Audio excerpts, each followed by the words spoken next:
What up with it, nieces and nephews? Uncle Chance coming back at you again with another workout of the week.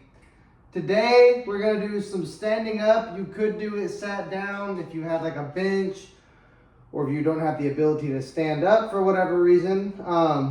But you're gonna be standing and we're gonna be doing what is considered to be a pull. There's not a whole lot of arm motion going on in that, but it is a back exercise, specifically a trap exercise, and it's shoulder shrugs.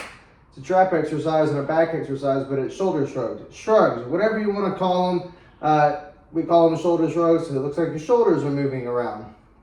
So with this is something that, as we're at home, we don't have equipment, no weights, no kettlebells, right? Hypothetically. If you have dumbbells or kettlebells that are a little heavier, let's say 15 pounds and above, awesome, that's great. I mean, that's just a good starting spot, I think, for the average Joe.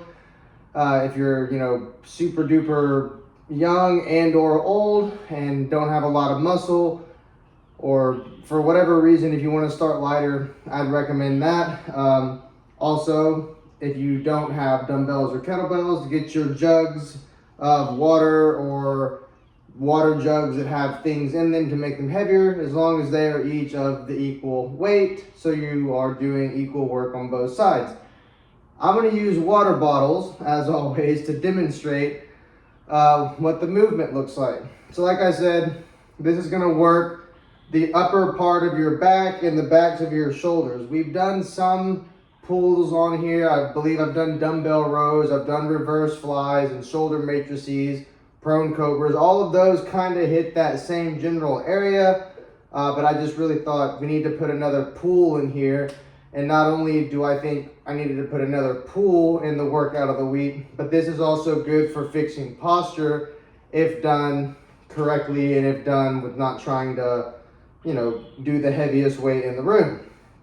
With all that being said, I'm going to grab my water bottles. Now there's one thing I want to say from the get-go. I think it's best if you hold the weight, whatever they may be, in front of you. I see a lot of folks hold them from the side, and there's nothing wrong with that, but I'll get into it in just a second. Whenever you're here, instead of just shrugging your shoulders straight up and bringing your shoulders just vertically up with no real pull motion, it's best to throw them up and back a little bit, and once you're at the peak, you squeeze your shoulder blades together and then drop. Raise up, back, squeeze, and then drop. Like I said, a lot of people hold the weights at their side and they just kind of do this. And that still does hit your traps, but I just feel that that's more of a neck exercise, and it could be a bad neck exercise if you already have an underlying issue. If the weight's too heavy, if you do the movement just a little bit improper, that could cause problems. So I want to show you from the side and really from the back so you can see the difference in what the muscle's doing. So here I'm going to go to the side. Again, weights are in front of me, palms are facing down. I'm going to raise up and back a little bit there, squeeze, and then let them go back down. Raise up, back, squeeze my shoulder blades, and back down. Again, if you see from the side, notice that my shoulders don't really go back. They just go more up. They can go back, but it's really forced and it feels odd. Give it a shot yourself and you'll see that you kind of have to stick your neck out for that to even work versus just coming here and throwing the shoulders back. Your neck stays stationary. Now I'll show you from the back.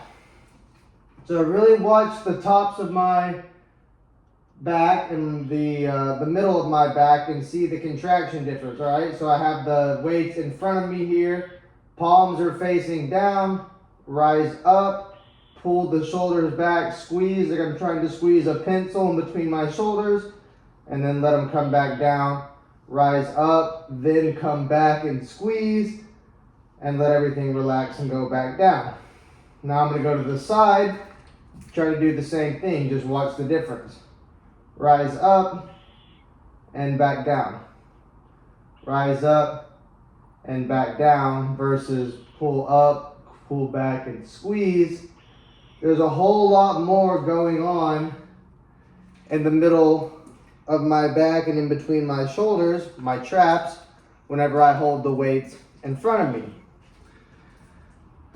Now, that being said, this is not something that I'd recommend for just about like everybody. You know, it's kind of specific. If you have neck issues, I wouldn't go for that. There's other things to do to work your traps, like face pulls, which I'll get into that one day, I hope.